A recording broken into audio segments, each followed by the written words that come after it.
Supriyo, locket Chatterjee, स्वप्न दास गुप्ता, यश Gupta, Rajiv Banerjee. BJP की नई लिस्ट के इन चेहरों को बंगाल खूब जानता है। व्हील चेयर पर दीदी माहौल बना रही हैं, तो बीजेपी भी बड़े चेहरों पर दांव लगा रही है।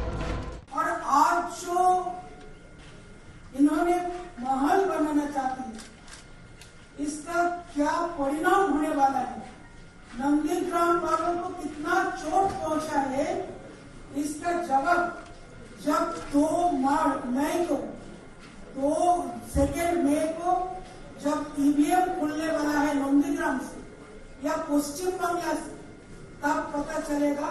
पश्चिम बंगाल में जिस प्रकार से परिवर्तन की लहर चल रही है और सत्ता परिवर्तन की लहर इतनी तेज चल रही है कि जिस प्रकार जैसे उत्तर प्रदेश में 3 वोट मेजॉरिटी के साथ भारतीय जनता पार्टी की सरकार बनी थी, उसी प्रकार की सत्ता परिवर्तन की लहर चल रही है और 200 से अधिक भारतीय जनता पार्टी वहां चुनाव जीतने वाली है। बंगाल में टारगेट बड़ा है, खेल बड़ा है, तो लड़ने वाले नाम भी बड़े होने चाहिए, चेहरे भी बड़े होने चाहिए। ये दीदी से टक्कर में बीजेपी का दिग्गज फॉर्मूला है। सांसद से लेकर एक्टर और दीदी के पूर्व मिनिस्टर तक सब मैदान में उतर गए।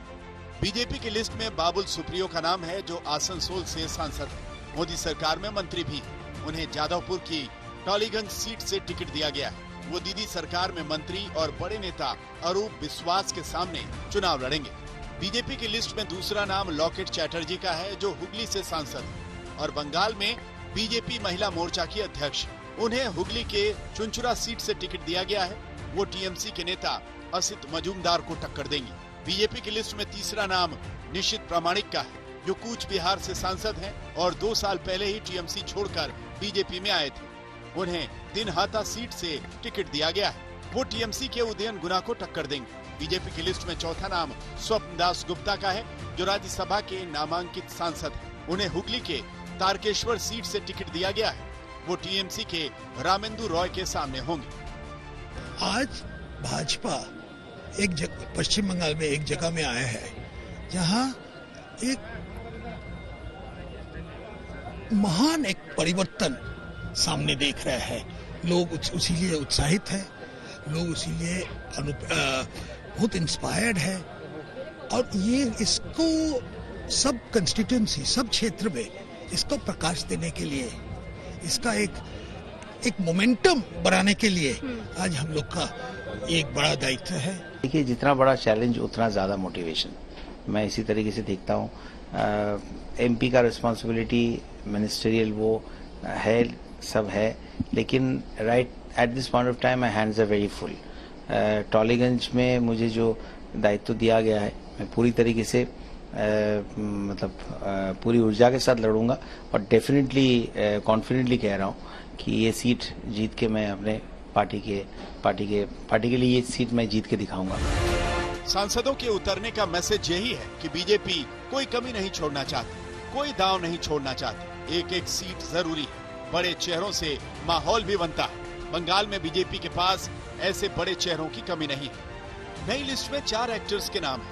यश दास गुप्ता अभी पिछले महीने ही बीजेपी में शामिल हुए। उन्हें हुगली की चांदी ताला सीट से टिकट मिला। एक्टर तनुश्री चक्रवर्ती पिछले हफ्ते ही बीजेपी में शामिल हुई थी। उन्हें हावड़ा की श्यामपुर सीट से टिकट मिला। एक्टर पायल सरकार ने 2 हफ्ते पहले बीजेपी ज्वाइन की थी। उन्हें कोलकाता की बेहला सीट से टिकट दिया गया। एक्टर अंजना बसु को जादवपुर की सोनारपुर दक्षिण सीट से टिकट मिला। 40 साल से जो प्रदेश विकास की प्यास में है, उसकी प्यास बुझाने के लिए कुछ ऐसे लोग चाहिए जो सरकार अच्छी तरीके से चला सके और एक सोनार बंगला का सपना जो बंगाल की जनता को लोगों ने दिखाया, उसको पूरा करने का काम मोदी जी के नेतृत्व में हमारी सरकार करेगी। और इसलिए कुछ ऐसे लोग जो सरकार भी चला सके, ऐसे लोगों को हमने टिकट दिए हैं। और इसमें ऐसा नहीं कि हमारे पास कार्यकर्ताओं की कमी, कार्यकर्ता बहुत है, पर कुछ कार्यकर्ता ऐसे भी चाहिए जो थोड़े से एकेडमिक रूप से साउंड हो, तो उन सब लोगों को टिकट दी। सांसद और एक्टर के बाद अब बात उन चेहरों की जो कभी दीदी के साथ थे, लेकिन एक एक कर बीजेपी में आ गए। इसमें विधायकों से लेकर पूर्व मंत्रियों तक के नाम हैं। इन्हें तो बीजेपी का टिकट मिलना तय ही था। नई लिस्ट में ऐसे कई नाम दिखे। इसमें सबसे बड़ा नाम राजीव बैनर्जी का है, जो ममता सरकार में मंत्री थे, लेकिन 2 महीने पहले ही बीजेपी में शामिल हो गए। उन्हें हावड़ा में डोमजूर की पुरानी सीट से ही टिकट मिला है। दूसरा नाम वरिष्ठ नेता रविंद्रनाथ भट्टाचार्य का है, जो सिंगूर आंदोलन में ममता बनर्जी के साथी थे। 4 बार सिंगूर से चुनाव जीत चुके हैं, लेकिन दीदी ने इस बार टिकट काट दिया। उन्हें बीजेपी ने सिंगूर से टिकट दिया। तीसरा नाम प्रवीर घोषाल का है, जो हुगली के उत्तरपाड़ा सीट से टीएमसी के विधायक थे। वो बीजेपी में शामिल हो गए थे और बीजेपी ने उन्हें उत्तरपाड़ा से अपना कैंडिडेट बनाया। Not to talk about candidates, talk about workers. They don't have workers, they do not have leaders. They are trying to create an atmosphere thereby forcing the TMC leaders and other party leaders to join them, to replace their own cadres and leaders. लेकिन BJP की नई list पर TMC ताने दे रही है कि BJP के पास candidates नहीं, इसीलिए सांसदों को उतारा जा रहा है, इसीलिए एक्टर्स को टिकट दिया जा रहा है और टीएमसी से गए दल बंधुओं को लड़ाया जा रहा है। लेकिन बीजेपी की लिस्ट देखकर लगता है कि यही बंगाल की जीत का सटीक फॉर्मूला है। पौलमी साहा के साथ इंद्रजीत कुंडू, कोलकाता, आज तक।